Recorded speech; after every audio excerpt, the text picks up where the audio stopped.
What up, YouTube? This is your boy, Adam of NOLA, and here on the channel Skepticus, we are continuing,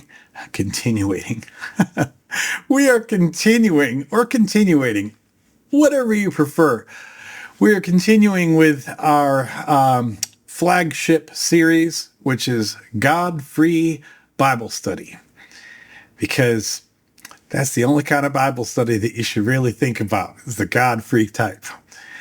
We are getting into what might be one of the most seminal texts in the entire Bible, Old Testament or New, because we are going to go into Exodus 20, which, if you don't know what's in Exodus 20, you might know it better as the Ten Commandments. Before I dive into this, I do just want to give one quick preamble here. This has made me think, especially as we get into Exodus 20, the Ten Commandments, that one of the most important reasons to me why I'm even doing this is that I feel that in Christianity in general, religion in general, Christianity specifically, there is just not enough curiosity out there. There's not enough people who are willing to question, to ask questions, to be critical of the text, of your religious leaders, even be critical of the dictates themselves. Now, that may sound like the words of an apostate, and well, I am an atheist, but I don't mean this just for atheists. I don't mean this just for agnostics. If you're a Christian, but you are having doubts about something, then you should always feel free to question things. Even if you are the most devout Christian possible and you have no intention now or ever in the future of leaving the faith, and if that is the case, I support you. I think that's great. But even in that case, I think that you should never be afraid to question everything, question the Bible. I think that too many times in Christianity, there's this idea that, well, if you have questions, you can bring them to your pastor, your religious elders, etc. You can ask them these questions, and they're going to have these kind of stock apologetics answers for you. And I don't think that there's any penalty usually in Christianity for asking those questions or expressing doubt over something. But once you get that apologetics answer, you're supposed to kind of shut up. Like, hey, you've been told the answer. This is what the answer is. Now stop asking. And if you were to ask further after that, I do think, speaking from my own personal experience when I consider myself to be a Christian, I think that if you ask beyond the trite stock answer, you at least bear some risk of being alienated, of being, having your faith questioned, having your, just your whole love of the religion questioned, your loyalty questioned. And I think that's sad. And I bring that up because going into the Ten Commandments, on one level, you might think that there is nothing here to even question. It's the Ten Commandments. What more could you really say about them? And yet, here I am reading the Ten Commandments for the first time in a while, and it amazes me just how much there is here that can and should be questioned. So, again, please never feel like you shouldn't be able to question these things. I don't care if you're a pastor. I don't care if you were raised in the church, and if you've been in the church for 100 years, you should still always feel when you're reading this text, any holy texts, that there's nothing wrong with questioning. Questioning is always good. And it doesn't mean that you're not faithful. It doesn't mean you've lost your belief. It just means that you have a working brain that God gave you. You should use it. So with all that said, let's get into the Ten Commandments. Again, this is Exodus 20. I'm going to read through all the Ten Commandments in one full swoop, and then we'll go back and we'll share a few notes. Then God spoke all these words. Remember, this is he's speaking this to Moses, who's on Mount Sinai. There's a little confusion from the prior text as to whether he's actually on Mount Sinai here, but I think it's probably pretty boring to go through. So, generally speaking, 10 Commandments coming down to Moses on Mount Sinai. And all of this is the quotes of God. Then God spoke all these words. I am the Lord your God, who brought you out of the land of Egypt, out of the house of slavery. You shall have no other gods before me. You shall not make for yourself an idol, whether in the form of anything that is in heaven above, or that is on the earth beneath, or that is in the water under the earth. You shall not bow down to them or serve them, for I, the Lord your God, am a jealous God, punishing children for the iniquity of parents to the third and fourth generation of those who reject me, but showing steadfast love to the 1,000th generation of those who love me and keep my commandments. You shall not make wrongful use of the name of the Lord your God, for the Lord will not acquit anyone who misuses his name. Remember the Sabbath day and keep it holy. 6 days you shall labor and do all your work, but the seventh day is a Sabbath to the Lord your God. You shall not do any work. You, your son or your daughter, your male or female slave, your livestock, or the alien residents in your towns. For in 6 days the Lord made heaven and earth, the sea, and all that is in them, but rested the seventh day. Therefore, the Lord blessed the Sabbath day and consecrated it. Honor your father and your mother, so that your days may be long in the land that the Lord your God is giving you. You shall not murder. You shall not commit adultery. You shall not steal. You shall not bear false witness against your neighbor. You shall not cover your neighbor's house. You shall not covet your neighbor's wife, male or female slave, ox, donkey, or anything that belongs to your neighbor. When all the people witnessed the thunder and lightning, the sound of the trumpet and the mountain smoking, they were afraid and trembled and stood at a distance and said to Moses, You speak to us and we will listen, but do not let God speak to us, lest we die. Moses said to the people, Do not be afraid, for God has come only to test you and to put the fear of him upon you so that you do not sin. Then the people stood at a distance while Moses drew near to the thick darkness where God was. So those are the 10 Commandments.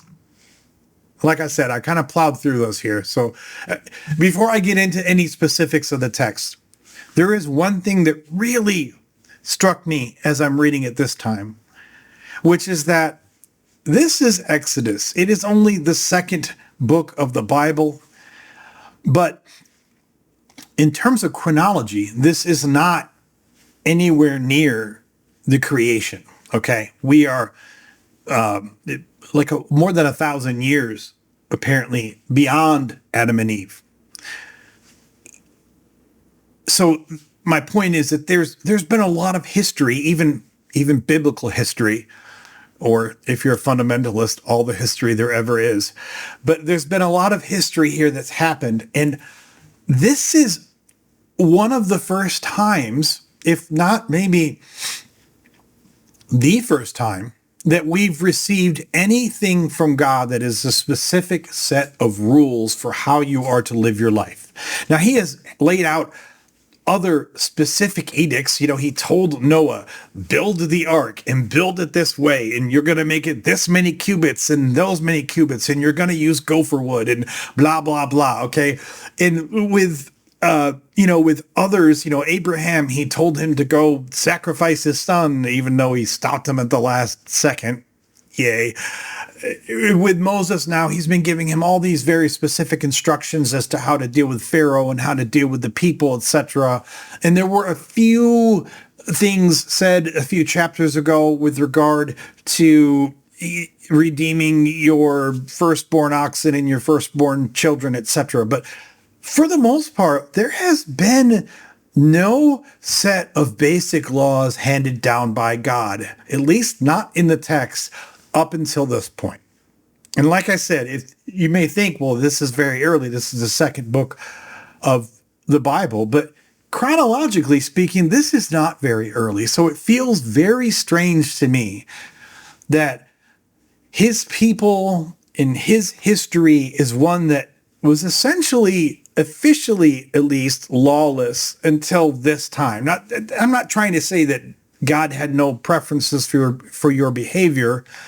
And we saw going back to like Cain and Abel, where clearly it's inferred that murder's bad. Okay, don't murder people, because if it wasn't, he wouldn't have cared when Cain murdered Abel, right? So I'm not trying to say that this was a lawless and moralless setup up until now, but it just feels odd to me. You'd think that if you're creating all of the universe and humanity early on, you would want to set down the guidelines. I mean, when you create a country, what's one of the first things you create? A constitution. Those are like the rules for your country. This is how your country operates. This is what's acceptable and what's not acceptable. Well, if I'm creating a population, a species, I would think that one of the first things I would want to do is tell them, okay, don't lie, don't cheat, don't steal, don't murder. Like these are the rules. But if we're to take the Bible literally, and going back again to my edicts for this series, I do want to, whenever possible, take the Bible as literally as possible, because that's what gets thrown in our face. If we take it literally, it's like, wow, it took you this long to actually lay down these laws. Interesting. I guess the only mild excuse that I can give for that is that I said in the previous video that this really isn't, you can really think of Exodus as, Genesis was like the origin story, the creation myth for everything, for the universe and mankind. Exodus is kind of the creation myth for Israel. And I guess if you think of it in those terms, this kind of makes sense, because these aren't just the laws for mankind, although we try to treat them like that now. These are really the laws for Israel, for the Israelites. So from that perspective, maybe it makes sense. But it just seems weird to me that we've gotten this deep into the chronology that's represented in the Bible. And yet, this is the first time we're really getting into the laws. So getting back into the text here, we start off the first commandment. I am the Lord your God, who brought you out of the land of Egypt, out of the house of slavery. He brought you out of the house of slavery. And yet we've already seen where he speaks repeatedly of the Israelites as his own slaves. He talks about redeeming them. He talks about them as being his most treasured possession. So yeah, you brought them out of the house of slavery because basically you wanted your slaves. You're like, hey, those are my slaves. Pharaoh, give me my slaves back. But yes, I am the Lord your God who brought you out of the land of Egypt, out of the house of slavery. You shall have no other gods before me. And I brought this up over and over again, and you're probably tired of me hammering on it, but I don't care. Because it doesn't say there are no other gods but me. It doesn't say I am the only God. It says you shall have no other gods before me. I know when I was growing up, I didn't think too much about the wording of such things. Because I just figured, well, he's just saying, don't have any false gods. I was injecting the word false into the narrative. I was injecting the word fictional into the narrative. You shall have no other fictional gods before me. But that's not what the text says.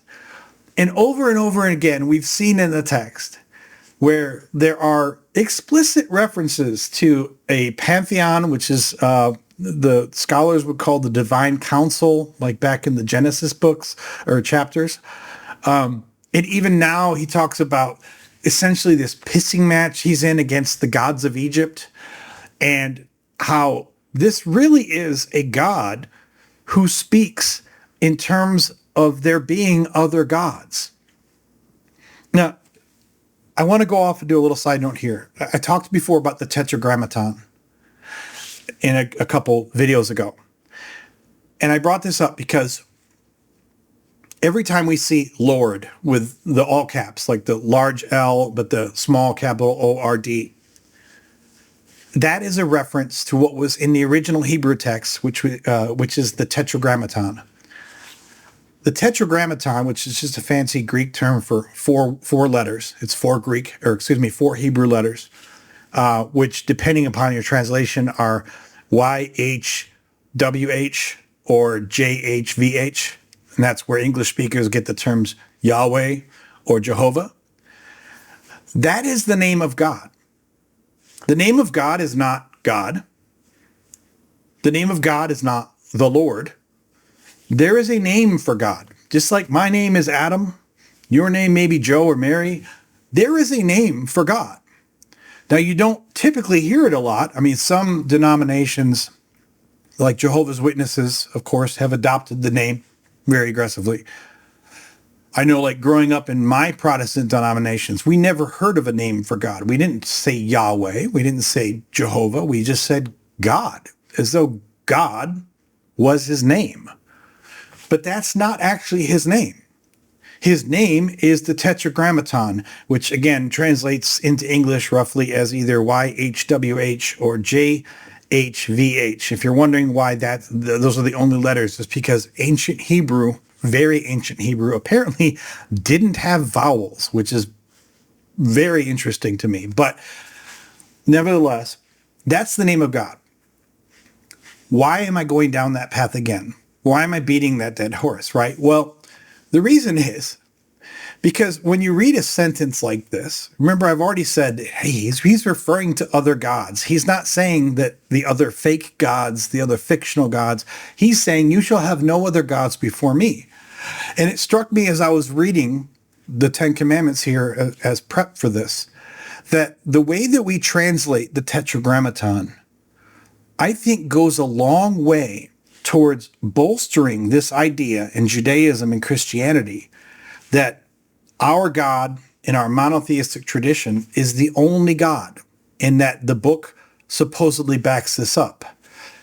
But it doesn't really. But here's why I said that the translation from the Tetragrammaton actually backs up this false idea, because Hebrews, religious Hebrews, they don't, even though the name of God is YHWH or JHVH, they don't speak the name. It's considered bad form, sacrilegious, rude to speak the name of God. So even when they show you the name of God in the text,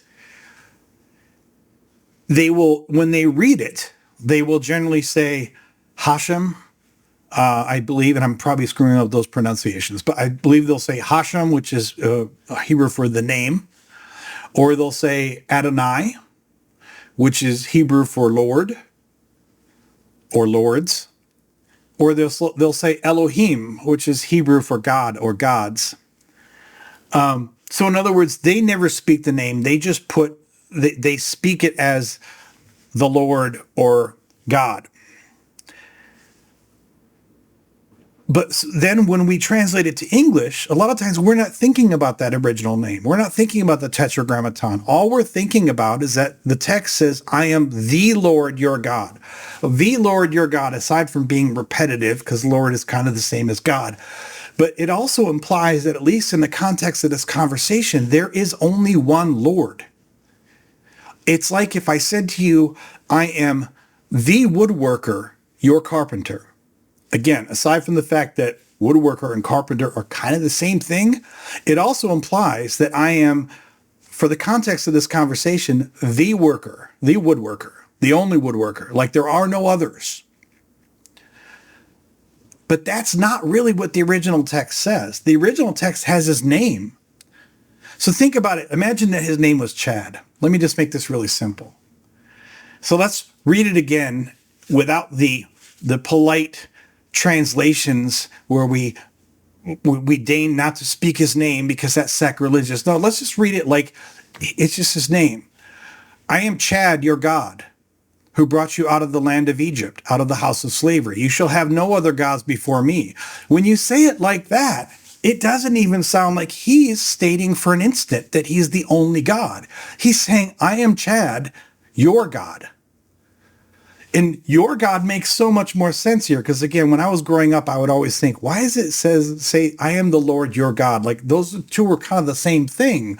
But really he's saying, I am Chad, his name, your God. And in your God, he's not speaking to the world. He's speaking to the Hebrews, the Israelites. He's basically saying, I am Chad, God of the Israelites.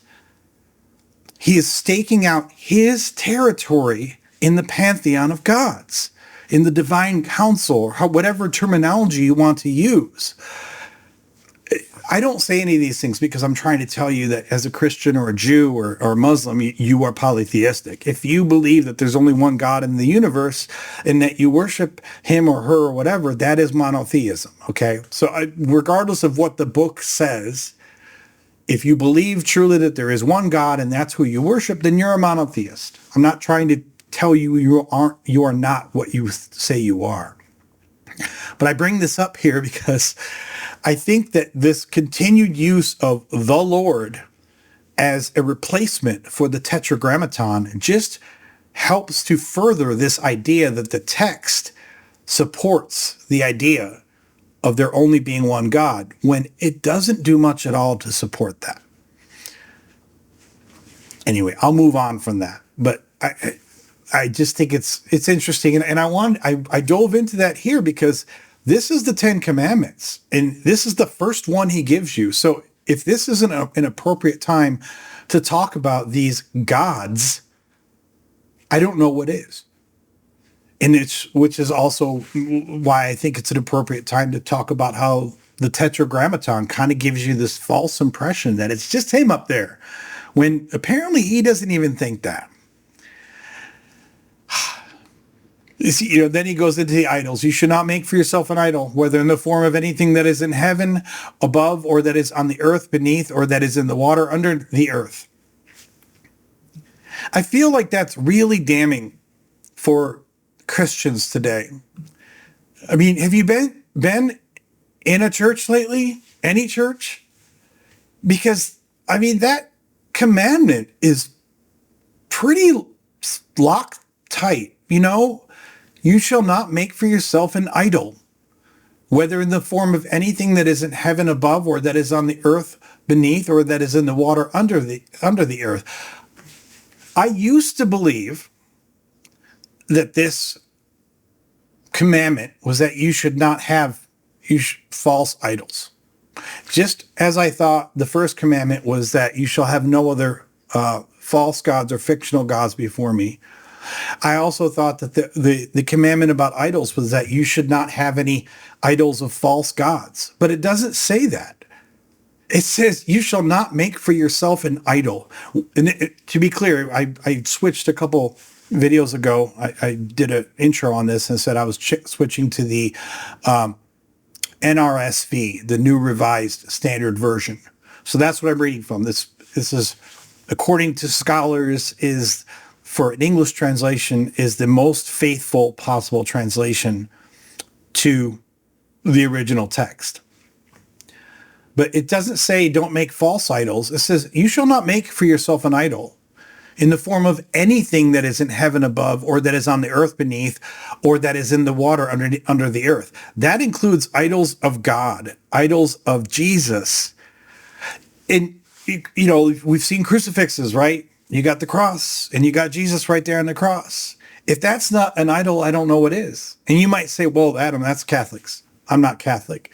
Okay, fine. Let's just look at your crosses. I mean, when's the last time you went in any Christian church that didn't have a bunch of crosses around? It might be on the front lawn, might definitely be in the pulpit, at the altar. It's usually really big right behind the preacher. And you might think that's not an idol. That's just a symbol of what Christ went through. But that is an idol. I mean, how many times have you seen people bow before the cross, or you've heard people talk about kneeling down to the cross or praying in front of the cross. If that's not an idol, I'm sorry, then you really need to update your knowledge of terminology here, because you could sit there and say all day, that's not an idol. That's just a representation of the crucifixion. That's fine, but that is absolutely an idol. You can't show someone a cross and have them not think of Jesus. I mean, and that applies to people that aren't even Christians. It's just a worldwide symbol of Christianity, and also specifically of Jesus, and in a broader sense, God. If you bow down to it, it's an idol. That's all there is to it. If you bow down to something, it is an idol. But this commandment is clearly telling you, stop that. And then it goes, you shall not bow down to them or serve them, for I, the Lord your God, am a jealous God, punishing children for the iniquity of parents to the third and the fourth generation of those who reject me. The hell? Why? I live in Louisiana, where they have just recently passed a law to make sure they put the 10 Commandments in public school elementary, because that's going to solve our problems. But every time you see them wanting to put the 10 Commandments around everywhere, whether it's in school, whether it's on the courthouse steps or the government on the, a plaque on the wall or whatever, I never see them with the full set of the 10 Commandments. I always see that abbreviated crap, like from the King James version, where every commandment is just like a single line, right? If you're going to put the 10 Commandments everywhere and bray about how amazing they are, I want the full damn 10 Commandments. I want all of it. I want the part that says that I am a jealous God, punishing children for the iniquity of parents to the third and fourth generation of those who reject me. That is the justice that you want taught to your children and hammered on the steps of your courthouse. Read that and stand behind it. I'll tell you, because if you're going to tell me that there's any logical way that you could tell me it's just to punish children for the iniquity of parents to the third and fourth generation, that is sick. I mean, could you imagine, you're just sitting here like, man, I don't know why my life sucks. I don't know why everything goes wrong. I don't know why God's working against me. And someone else is like, well, it's because your great grandpappy rejected God. Like, what? I mean, I don't believe that. But I mean, if I did, that speaks of a horrible God, one that I would never want to worship. That's disgusting. And that's the crap I want to see nailed on courthouse walls and elementary school walls, because that is the 10 Commandments you need to live up to. You shall not make wrongful use of the name of the Lord your God, for the Lord will not acquit anyone who misuses his name. This is interesting to me. Again, I don't like to spend too much time pondering translations, but as I said, I've switched to the new NRSV, the New Revised Standard Version. And what is the version of this commandment we're used to hearing? Thou shalt not use the Lord's name in vain, right? And when I was growing up, that referred to, if you said God damn, or if is it any way that you used God as an expletive or in this angry or expression or whatever, that was considered a violation of this. But there are a couple of things about this that make me think that really misses the mark. First of all, when it says, you shall not make wrongful use of the name of the Lord your God, that's kind of vague. What does that mean, wrongful use? I mean, I assume it means using it in an expletive. But here's where, again, I want to talk. This is why I brought up the tetragrammaton stuff, because given the fact that, once again, it says the Lord, and it has that font that tells us that in the original Hebrew, this was the tetragrammaton. It was the actual name of God. So let's read it again. You shall not make wrongful use of the name Chad, for Chad will not acquit anyone who misuses his name. So I don't think if I said God damn that even violates this commandment, because God is not God's name. It says you shall not make wrongful use of the name of the Lord your God. But God is not his name. Lord is not his name. His name is, as English speakers would say, Yahweh or Jehovah. Or as I've been saying, just to kind of let it sink in, Chad, right? That's his name. So if I just said God damn, that's not saying anything here that would be addressed in this commandment. I also wonder, because I know now that Hebrews, observant Hebrews, do not say the name at all. They don't say Yahweh. They don't say Jehovah. They put in the other words like Adonai, which means Lord, or Elohim, which means God, or Hashem, which means the name. So I almost wonder if the idea of wrongful use of the name is just to speak Yahweh or to speak Jehovah. Maybe it doesn't even matter if you're using it in an expletive or not. I'm really not sure now that I read this again, and now that I've learned more about the Tetragrammaton, whether or not this isn't basically just saying, hey, don't speak his name out loud at all. I don't know, but I'm not sure about whether or not saying don't speak his name, but I do know definitively now, well, for me, reading the text, it's plain as day that just saying goddamn doesn't even qualify under this commandment, because God isn't his name. It never says anywhere in the book that God is his name. It uses God with a capital G to refer to him in many, many places, of course. But that's like saying that I'm referring to the current president as president with a capital P. That doesn't mean it's his name. I might refer to him as president with a capital P all over a bunch of texts, but that doesn't mean at any point in time that I'm claiming that his actual name is president. It's an honorific. It's a title. That's all it is. So the idea that if anytime you say God damn or God this or God that in your life, that you are breaking this commandment doesn't actually fly. Then we get into the Sabbath, keep it holy, 6 days, and there's a couple of great things here.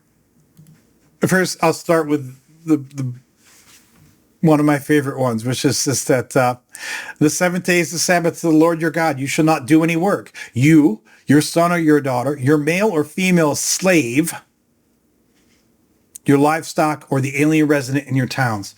Again, this is the version I want hammered everywhere or chiseled in the stone or put on the grade school kids' walls, because I want all of it. I want all the slave references. I want the jealous God who's going to punish your great-great-grandkids. I want it all up there. If you're going to do this crap about putting the 10 Commandments everywhere, then be honest to it and go full bore. I want to see the slavery references, because clearly in one of the most foundational texts of the Bible, God finds it important to specifically cover slavery. For every one of you apologetic jerks who wants to tell me that the Bible does not endorse slavery, just read the damn 10 Commandments. If you don't think that specifically referencing slavery with no bad words about it in the 10 Commandments is in and of itself an endorsement, then you are just going to do anything you can to wrap yourself 180 around and kiss your own backside. Because there is no amount of logic I can give you then that if you can't read the plain words and see it, then you just don't care about the plain words. And out of all these 10 Commandments, I'm seeing this thing about the Sabbath. And all I can think is, if you're going to if you've given no full set of commandments to your people, like I'm going to start writing down the law, you kind of assume that you kind of go in order of importance, like you shall not murder. Okay, that makes sense. You shall not commit adultery. I mean, to me, that's a personal issue, but I get from a religious standpoint why it's in here. Yeah, you shall not steal. Okay, that all makes sense. But before that even, You have to tell us to take Sunday off. Maybe you like that, but it just, because this isn't to give people a day off. This is about glorifying himself. He already took one commandment to tell you that he's the Lord, Chad, your God, and that don't pay attention to the other gods. He took another commandment to tell you not to make any idols. And again, that doesn't apply just to the other gods. It applies to him the way that this is written. And now he's using a full commandment to say the Sabbath. You need to take the Sabbath off. This isn't about giving you a rest. This is about glorifying him. So there are at least 3 commandments now that we've run into. No, I'm sorry, 4. So the first commandment is, I am the Lord your God. No idols. Don't misuse my name. Remember the Sabbath. So the first 4 commandments he gives you aren't anything about how you should treat other people. They aren't anything about how to have a just and enlightened society. The first 4 commandments are all about God. Look at me, Yahweh. Praise me. Yeah, okay.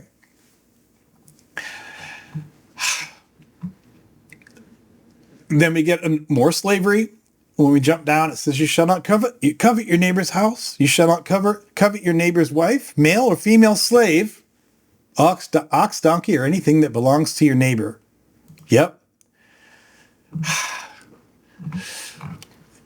And for everyone who wants to give me this crap about how it doesn't endorse slavery, if there ever was a point when you could have said, yeah, the slavery thing, it's not really cool. Maybe this would have been a good spot, but no. There's something I find really interesting in this 5, 6, 7, 8, and 9 of these commandments. Or 6, 7, 8, 9, and 10. Because the first 3 of these are general bans. Okay. You shall not murder. Okay, cool. You shall not commit adultery. Again, I think it's a personal matter, but I get it. It's this religion. This is God talking. So, okay. Shall not do that. You shall not steal. Okay. You shall not bear false witness against your neighbor. I mean, can I bear false witness against my non-neighbor? If you're not my neighbor, can I bear false witness against you? You shall not covet your neighbor's house. You shall not covet your neighbor's wife, male or female slave, ox, donkey, or anything that belongs to your neighbor. Again, no murder, blanket ban. No adultery, blanket ban. No stealing, blanket ban. But false witness, lying, is only banned against your neighbor. And covetous behavior is only banned against your neighbor. And I think I know why this is. This is purely a theory on my part. I don't claim that I don't know if there's any scholars that would back me up. But it does. And I'm gonna focus on this thing with your neighbor. And I don't think I'm being pedantic here, because if that was there by accident, then why would you put it on just the last 2, but not these first 3? Why wouldn't it be, you shall not murder your neighbor? You shall not commit adultery against your neighbor. You shall not steal from your neighbor. No, those 3 are blanket bans. Doesn't matter who you are. The next 2, the lying and the coveting, are specifically against your neighbor. Now, I do understand that in the sense of the text, this doesn't mean the guy who lives on your right and the guy who lives on your left, right? But I think that these are very specifically put there as your neighbor, because I believe that in this context, your neighbor basically means other Israelites, other Hebrews. So I think that if we read this, and I try not to do too much translation here, I try to read it verbatim, and I think this is saying, don't murder anyone, never commit adultery, don't steal from anyone, don't lie against the fellow Israelite. Don't covet anything that's owned by an Israelite. But if you want to lie against the Canaanite or Jebusite or whatever, if you want to covet their stuff, that's cool. I'm pretty sure that's what that means. Because so much of this as it's become really crystal clear to me now, this is not a book for everyone. This is a book for Hebrews. That's what this is about. The Hebrews are his people. This is all about his people and showing that he is the God of his people. And I think that these commandments are specifically for things that you cannot do against other Hebrews, but it's fine if you lie to someone outside of Israel. Maybe I'm wrong on that. That's definitely the way I read it, though.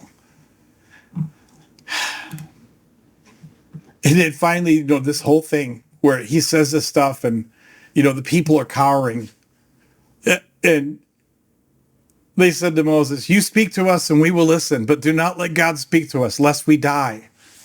Moses said to the people, "Do not be afraid, for God has come only to test you and to put the fear of him upon you so that you do not sin." First of all, you should absolutely be afraid of that, because God just decides to kill mofos on a whim. God was going to kill Moses. God was totally going to murder Moses because somehow he found out after the fact that he had an uncircumcised kid. And that was enough for God to go, "Oh, time to kill Moses."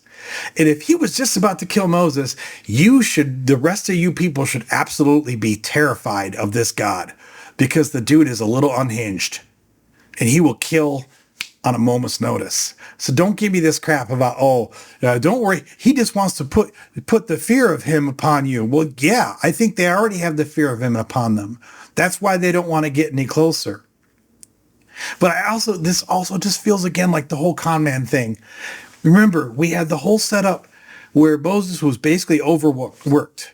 He had everyone coming to him in the camp, and he's trying to adjudicate all of their things. And his father-in-law, Jethro, says, you need to delegate this. You need to have people that over 150 and 10, and you need to, lighten your workload. Well, what's another way to lighten the workload? Let's come up with this big theatrical thing so that the law comes down. And that way, when the law comes down, I don't have to keep telling people the law every day. I don't have to sit as judge and jury over all this crap. Instead, the next time there's a big thunderstorm on the mountain, I will come down with the thunder and I'll be like, "Yes, these are the laws that God has given to us." Boom. And there are the commandments. It just feels like such a con game. Okay, we are still in 20, but that was just the 10 commandments. So we're going to finish off Exodus 20 here. The law concerning the altar. The Lord said to Moses, "Thus you shall say to the Israelites, you have seen for yourselves how I spoke with you from heaven. You shall not make gods of silver alongside me, nor shall you make for yourself gods of gold. You need make for me only an altar of earth and sacrifice on it your burnt offerings and your offerings of well-being, your sheep and your oxen. In every place where I cause my name to be remembered, I will come to you and bless you. But if you make for me an altar of stone, do not build it of hewn stones, for if you use a chisel upon it and you profane it, for if you use a chisel upon it, you profane it.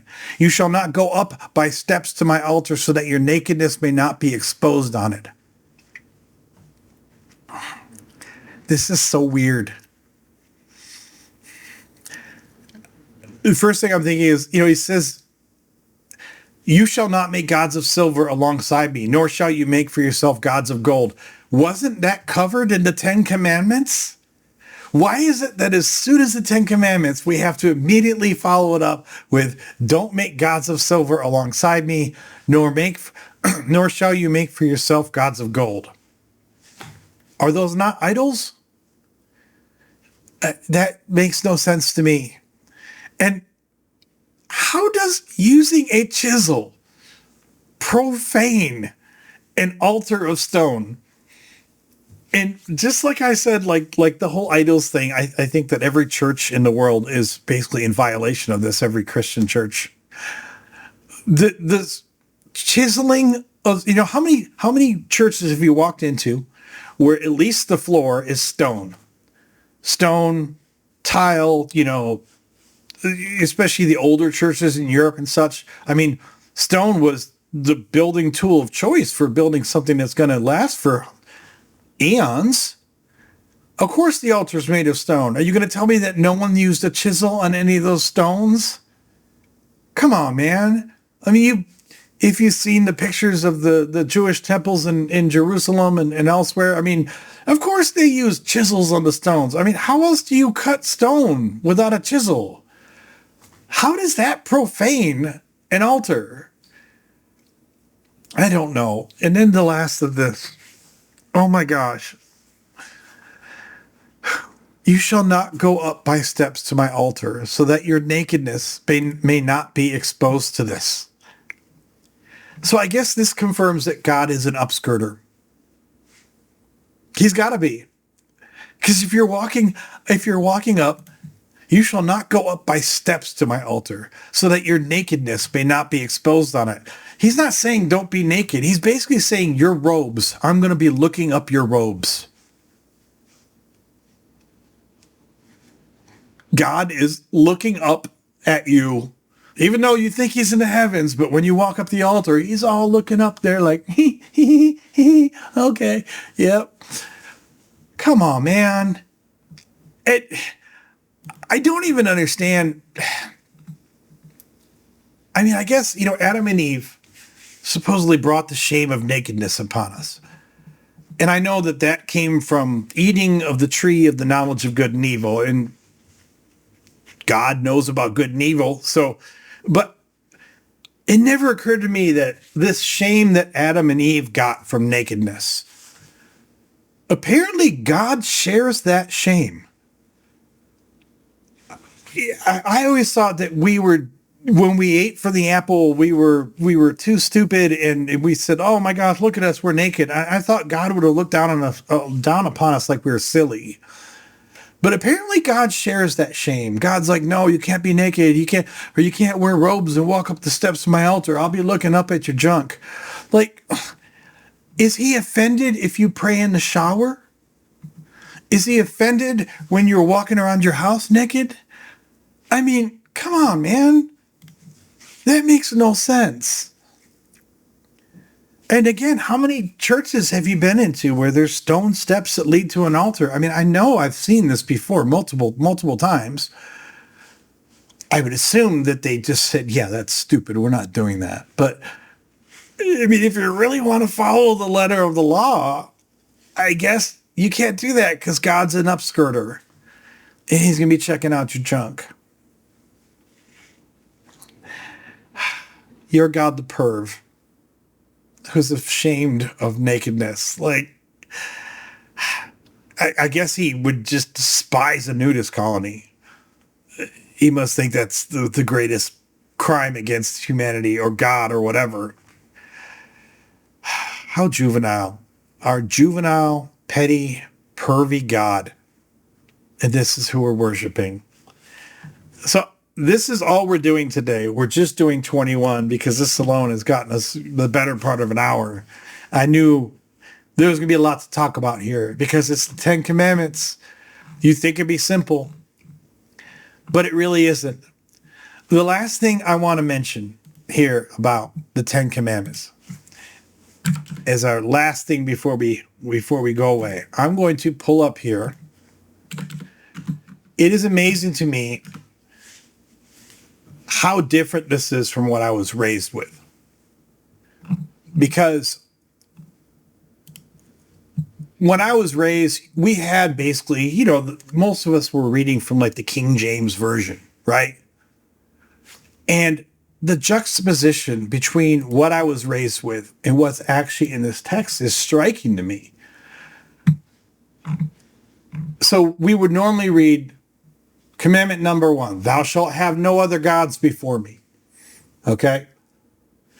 That's not what it says. It says, I am the Lord your God who brought you out of the land of Egypt, out of the house of slavery. You shall have no other gods before me. Now you can say, well, that's just an abbreviation of it. But that's quite an abbreviation. Number 2 was thou shalt not make unto thee any graven image, which was always a little weird to me as a kid because I'm like, graven image.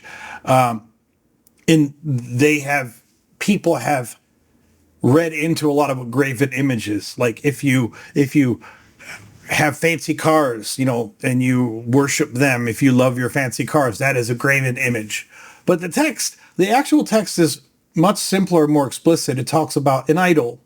It doesn't talk about graven images. And what's really important is that I never saw in this abbreviated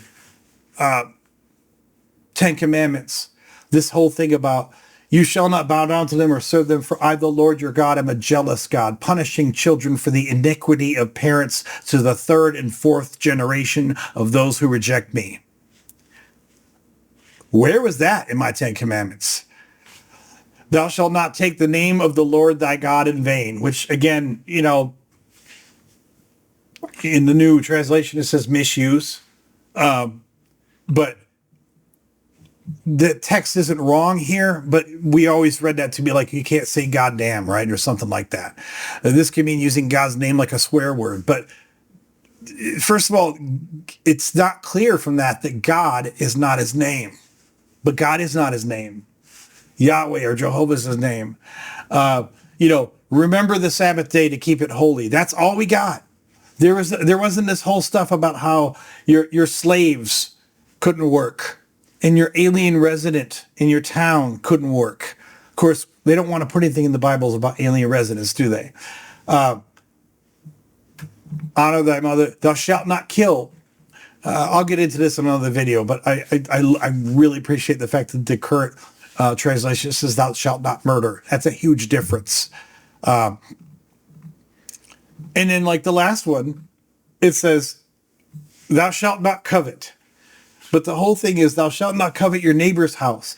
You shall not covet your neighbor's wife, male or female slave, ox, donkey, or anything that belongs to your neighbor. So when I think about the King James abbreviations that we always saw plastered everywhere, one, they were abbreviated maybe for brevity, which is why you abbreviate things, but also I think because they wanted to get those slave references out of there. And I think they wanted to get the reference of God being jealous and punishing your great-great-grandkids for your shortcomings. They wanted to get that out of there.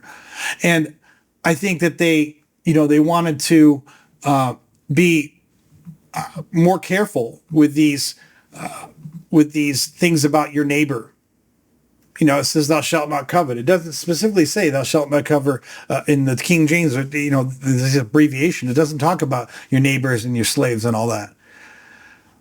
So I think that, I'm not saying it would solve the world's religion problems, but if people just had the balls to read the full Ten Commandments and not this abbreviated crap that we got plastered to the side of a courthouse or whatever, it would at least be a little more honest and let people see what these things are really about. The good, the bad, and yes, the ugly. If you've watched up to this point, you are a glutton for punishment. I am grateful for that, but I'm also sorry for you. It speaks poorly for your life choices. But hey, I'm glad you're here. We will be continuing. As you know, we normally do more than one chapter per video. It's just that there's not a lot of text in the Ten Commandments, but man, there's a lot of stuff to dive into there if you really think about it. But we're going to get into more laws when we get into Exodus 21 in the next video. The laws get much more gross. We get into specifics of slavery and all kinds of other just weird stuff that should never, ever be in a religious text. But for now, thank you so much for joining us. Thank you for watching this far. I'm sorry that you don't have better things to do in your life, but I'm glad that you've given me this time and attention. Please come back. Please put all your compliments or angry diatribes or anything in between in the comments. I'd love to hear them, or maybe I wouldn't. I don't know, but it'd still be nice to have comments. And tell all the people, if you're an atheist like me, tell all your friends. If you're a Christian, tell all your enemies about my channel. Thanks again. This is Adam of NOLA. You're watching God-Free Bible Study on the channel Skepticus.